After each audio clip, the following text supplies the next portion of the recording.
Jakarta. Yo, assalamualaikum bapak-bapak petugas. Kita mohon izin ya, ingin menyampaikan orasi-orasi kita bapak. Insya Allah kita orasi kita berjalan lancar, damai bapak. Mohon izinnya pada seluruh petugas. Tetap santai. Satu komando.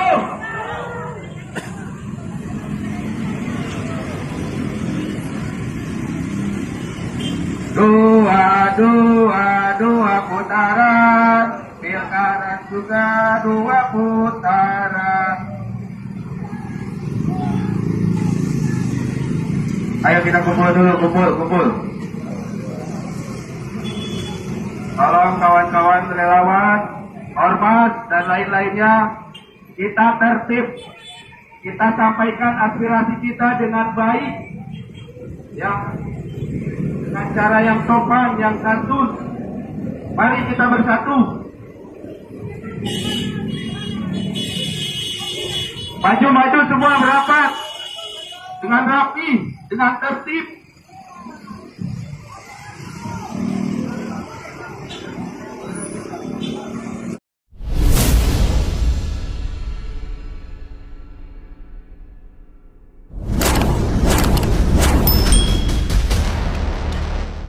Halo, assalamualaikum warahmatullahi wabarakatuh. Ada kejadian lagi ini ya dari tim Ridho. Mereka berunjuk rasa di depan KPU.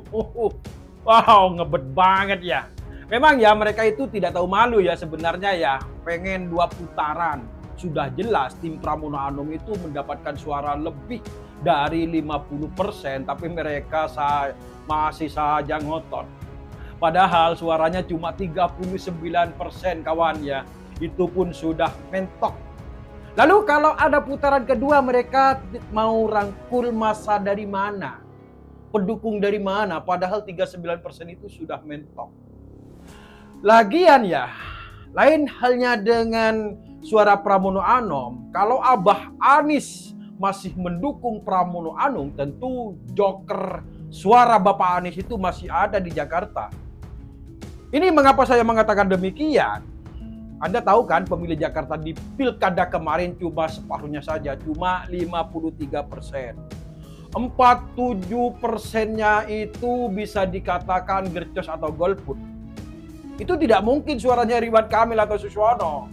Itu adalah suaranya Anies Baswedan karena sebelumnya relawan Anies Baswedan itu anak abah ya. Semuanya itu pada gercos atau abstain, tidak nyoblos. Contohnya ya di sana itu di pemukiman Rumah Susun Akuarium. Di sana itu pilihnya tetap gercos. Dan apabila Bapak Anies mau memandokan suara-suara tersebut yang 47% tersebut menyuruh tidak gercos atau golput, maka suara tersebut akan menjadikan suara Pramono itu akan meledak melebihi 70-80% mungkin ya. Masihkah Anda melawan? Dan Anda bilang, andai saja 2 putaran Anda akan mengambil suara dari Dharma Pangreken yang 10%. Apakah Anda yakin bisa mengambil semua suara itu dari Dharma Pangreken itu? Dengan tidak tahu malu Anda unjuk rasa di depan KPU sampai gitu ya kamu ya. Mereka memaksakan diri untuk dijadikan pilkada ini 2 putaran. Padahal KPU sudah mengeluarkan keputusan bahwa hasil suara KPU DKI Jakarta itu suara Pramono itu lebih unggul. Bayangkan lebihnya itu 500.000 dari suara kalian. Kepada RK Suwono, kepada Mulyono dan gengnya. Dari kelakuan kalian di Pilkada Jakarta 2024 ini ya terlihat bahwa kalian itu tidak bisa berkompetisi dengan adil. Tapi bisanya mengatur hasil permainan. Karena kalian tidak paham bahwa yang namanya kompetisi yang adil itu pasti ada yang menang dan ada yang kalah. Itu pasti kan. Seperti Pilpres kemarin.